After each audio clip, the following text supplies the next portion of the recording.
Hi friends, ఈరోజు నేను 4 burner stove unboxing వీడియోతో వచ్చేసాను. రీసెంట్గా నేను దగ్గరలో ఉన్న స్టోర్లో Elica company 4 burner stove purchase చేశానమాట.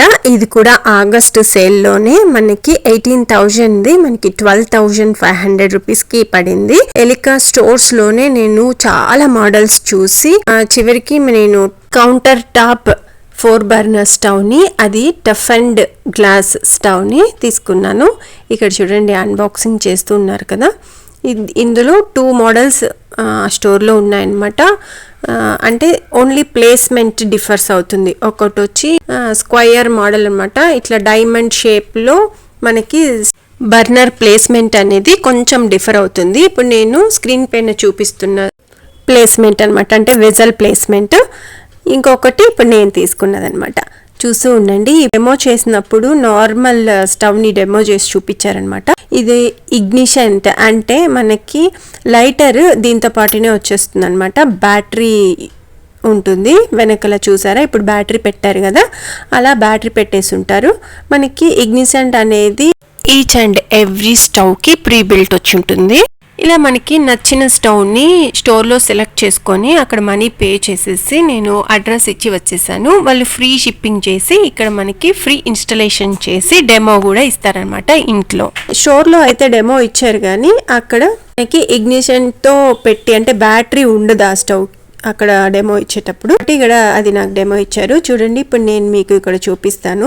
ఎందుకంటే ఇది యూట్యూబ్లో ఎవరు చెప్పలేదు, బేసిక్సే కదా, మన తెలుగులో ఎవరు చెప్పలేదు. అందువల్ల నేను మీకు ఇక్కడ ఈ వీడియో ఎలా యూజ్ చేసుకోవాలో కూడా చెప్తున్నాను అనమాట.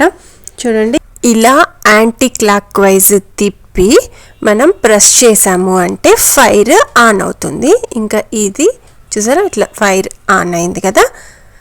ఇలా ఇంకొకసారి చూడండి, ఇలా తిప్పుకొని ఇప్పుడు ప్రెస్ చేసామంటే ఫైర్ ఆన్ అవుతుంది. ఇంకా మనం ఏ స్టవ్ వెలిగించుకోవాలి, ఏది పొజిషన్ అనేది, ఈ హ్యాండిల్ దేనికి అనేది ఇక్కడ మార్కింగ్ ఇచ్చి ఉంటారు. చూసారా, ఇట్లా డైమండ్ ఇచ్చి దాన్ని ఫిల్ చేసి ఉంటారనమాట. ఎందుకు అంటే ఇక్కడ 4 బర్నర్స్ మనం ఏది ప్రెస్ చేసినా కూడా సౌండ్ స్పార్క్ అనేది 4 బర్నర్స్కి వస్తుంది అనమాట. అంటే 4 స్టవ్లకి సౌండ్ స్పార్క్ వస్తుంది. అదే పెద్ద కన్ఫ్యూజన్ అనమాట. దానివల్ల మనం ఇక్కడ ప్లేస్మెంట్ చూసుకొని మనం ప్రెస్ చేసినామంటే అది వెలుగుతుందనమాట. ఇంకొకటి ఏంటి అంటే ఇక్కడ ఇగ్నిషన్ స్పేస్ ఉంది కదా, దాన్ని మనం కరెక్ట్గా ఉందా లేదా కూడా చెక్ చేసుకోవాలి. బర్నర్కి దగ్గరగా ఉండేలా చూసుకొని కరెక్ట్ పొజిషన్లో పెట్టుకొని మనం హ్యాండిల్ని తిప్పి ప్రెస్ చేసాము అంటే ఆ స్టవ్ వెలుగుతుందన్నమాట. ఇదన్నమాట సూచన. ఇది చూడండి, నేను తీసుకున్నప్పుడు ప్లేస్మెంట్ చూసి తీసుకున్నాను, కానీ ఇది మాత్రం స్టవ్ క్లీన్ చేసుకోవడానికి చాలా హారిబుల్ అవుతుంది అనమాట నాకు. ఎందుకంటే ఈ డిజైన్ కొంచెం టఫ్గా ఇట్లా ప్లస్ మోడల్లో ఇచ్చారు. చూసారా, ఇలా ప్లస్, దానివల్ల కొంచెం కష్టంగా ఉందన్నమాట క్లీన్ చేసుకోవడానికి. పొంగకుండా పెద్ద పాత్రలు యూజ్ చేసుకోవాల్సి వస్తుంది. అది కాకుండా నేను 1 మంత్ వాడిన తర్వాత దాని పైన ఉండే షైనింగ్, కలర్ అంతా కూడా పోయింది. మేబీ స్టీల్ మంచిది కాదేమో మెటీరియల్ అనిపించింది నాకు. చూసారా, ఇంకా ఎప్పుడైనా పొంగిపోతే ఇక్కడ కింద ప్లేట్ ఇచ్చారు. స్టవ్ కిందికి అయితే ఫ్లో అవ్వదు, అంటే ఇక్కడ కింద వైర్లు ఉంటాయి అది ఇగ్నిషన్కి, కాబట్టి సంద్ అయితే ఎక్కువగా ఉండదు. ఇక్కడ నట్స్ ఇచ్చున్నారు మనకి. మరి ఒక 1 మంత్కి అలా నట్స్ ఓపెన్ చేసి క్లీన్ చేసుకోవచ్చు. స్టవ్ కిందికి అయితే మాత్రం మామూలు స్టవ్ లాగా లీక్ కాదనమాట.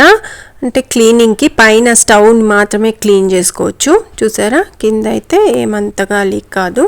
ఇక్కడ బ్యాటరీ ఉంది కదా, ఈ బ్యాటరీ వచ్చి నార్మల్ బ్యాటరీనే 6 మంత్స్ దాకా యూజ్ చేసుకోవచ్చు. అయిపోతే మళ్ళీ మనకి స్టోర్స్లో ఎక్కడైనా దొరుకుతుందంట, మార్చుకోవచ్చు. లేదంటే లైటర్తో కూడా యూజ్ చేసుకోవచ్చు. ఇంకా ఇది గ్యాస్ ఆన్ చేయటం, తర్వాత ఇలా తిప్పుకుంటే ఇది సిమ్ అన్నమాట. ఇలా ఫైర్ ఉంది కదా, ఫైర్ సింబల్ ఉండేది సిమ్. కొంచెం హై ఫ్లేమ్ చేసుకోవాలంటే మనం యాంటీ క్లాక్ వైజ్ తిప్పుకొని పాయింట్ దగ్గర స్టాప్ చేసామంటే స్టవ్ ఆఫ్ అయిపోతుంది. చూసారా, ఇలాగనమాట. ఇంకా ఈ స్టవ్కి టఫ్ అండ్ గ్లాస్కి వారంటీ అయితే ఇచ్చారు. గ్లాస్ ఏదైనా బ్రేక్ అయితే 2 years లోపు వాళ్ళు రీప్లేస్ చేస్తాము అనేసి. నేను అడిగాను ఇది ఎలాగా మెయింటైన్ చేయాలి ఏమి అంటే డూస్ అండ్ డోంట్స్ చెప్పారనమాట. ఏంటంటే మనం స్టీల్ స్టవ్ని అప్పటికప్పుడు క్లీన్ చేసుకుంటాం కదా, ఎప్పుడైనా పొంగిపోయినప్పుడు ఆయిల్ మరకలు ఉన్నా బాగా క్లీన్ చేసుకుంటాం కదా, వెంటనే క్లీన్ చేసుకుంటాం కదా వాటర్ వేసి. దీన్ని అయితే టఫ్ అండ్ గ్లాస్ హీట్లో ఉన్నప్పుడు చల్ల నీళ్లు చల్లి మనం క్లీన్ చేయకూడదు అనమాట. ఎప్పుడైనా హీట్లో ఉన్నప్పుడు చల్ల నీళ్లు పడింది అంటే ఇది గ్లాస్ బ్రేక్ అవుతుంది. అలాంటి వాటికి వాళ్ళు రీప్లేస్ చేయరనమాట. ఇంకా గ్లాస్ మీద వేడి గిన్నెలు కూడా పెట్టకూడదు అని చెప్పారనమాట.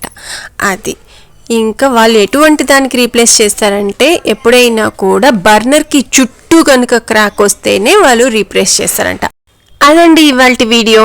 నచ్చిందా? నచ్చితే లైక్ చేసి షేర్ చేసి నా ఛానల్ని సబ్స్క్రైబ్ చేసుకోండి. ఉంటాను, బాయ్.